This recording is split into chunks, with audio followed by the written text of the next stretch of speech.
ভেবে দেখ মন কেউ কারো নয়, মিছে ভ্রম ভূমণ্ডলে। ভুলো না দক্ষিণা কালী, বদ্ধ হয়ে মায়া জালে। ভুলো না দক্ষিণা কালী, বদ্ধ হয়ে মায়া জালে। ভেবে দেখ মন কেউ কারো নয়। Hello friends, welcome to our new blog. একটা ফ্রেশ গুড মর্নিং সবাইকে। আজকে আমরা যাচ্ছি নৈহাটি বড় মার কাছে।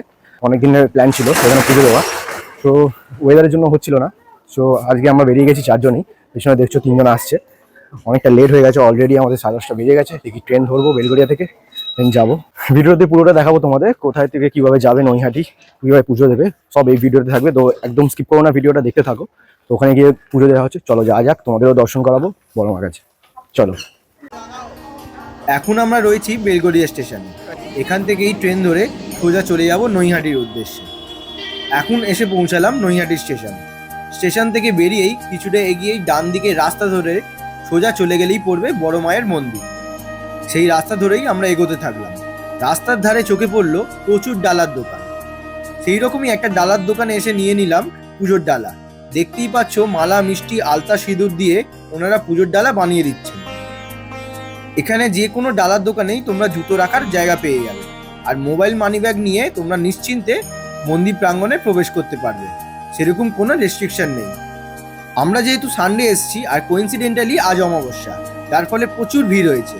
দেখতেই পাচ্ছ লাইনটা, এই লাইনটা জেডি ঘাট ক্রস করে একটা গলির মধ্যে চলে এসছে। এতটাই ভিড় হয়েছে পুজো দেওয়ার জন্য। আমরা লাইনে দাঁড়িয়ে প্রায় 1 ঘন্টা পর এসে পৌঁছালাম বড় মায়ের মন্দিরের সামনে।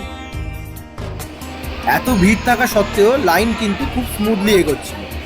মায়ের মন্দির খোলার টাইমিংটা ডেসক্রিপশন বক্সে দেওয়া থাকবে, তোমরা চাইলে দেখে নিতে পারো। অবশেষে আমরা মায়ের মন্দিরে প্রবেশ করে মায়ের দর্শন করতে পারলাম।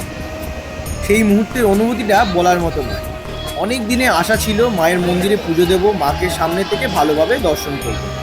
অবশেষে সেই আশা পূরণ হলো আমার। এত ভালোভাবে মাকে পুজো দেবো আর সামনে থেকে দর্শন করব আমরা সত্যিই ভাবিনি। এর জন্য অসংখ্য ধন্যবাদ জানাতেই হয় মন্দির কমিটিকে। ওনাদের এই প্রপার ম্যানেজমেন্টের জন্য এত মানুষ রোদ বৃষ্টি উপেক্ষা করে লাইনে দাঁড়িয়ে মায়ের পুজো দিতে পারছেন, তার জন্য একটা ধন্যবাদ ওনাদের অবশ্যই প্রাপ্য। এরপর আমরা পুজো দিয়ে বেরিয়ে পড়লাম বাড়ির উদ্দেশ্যে। সারাদিন উপোস করেছিলাম, তাই কিছু খেয়ে ওঠা হয়নি, তাই কিছু খেয়ে ট্রেন ধরে সোজা বাড়ি ফিরলাম। ভিডিওটা আশা করি তোমাদের ভালো লেগেছে। ভিডিওটা ভালো লেগে থাকলে অবশ্যই জয় বড় মা বলে একটা কমেন্ট করে দিও, আর বাকি ভিডিওসের জন্য চ্যানেলটাকে সাবস্ক্রাইব করতে ভুলো না। আজকের মতো টাটা।